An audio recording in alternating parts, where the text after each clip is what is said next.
खबर शामिल करते हैं आरिफ वाला से, जहां पर government MC model high school Arifwala में टाइगर फोर्स के कैप्टन और वाइस कैप्टन की मीटिंग मुनक्कद।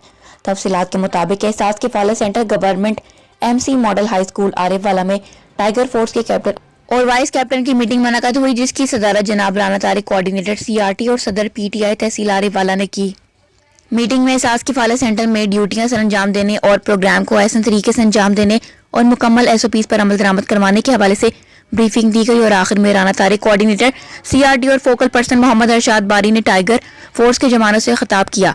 खसूसी report Sajjad Anwar Mughal, special reporter Pakpattan Dewan news channel HD।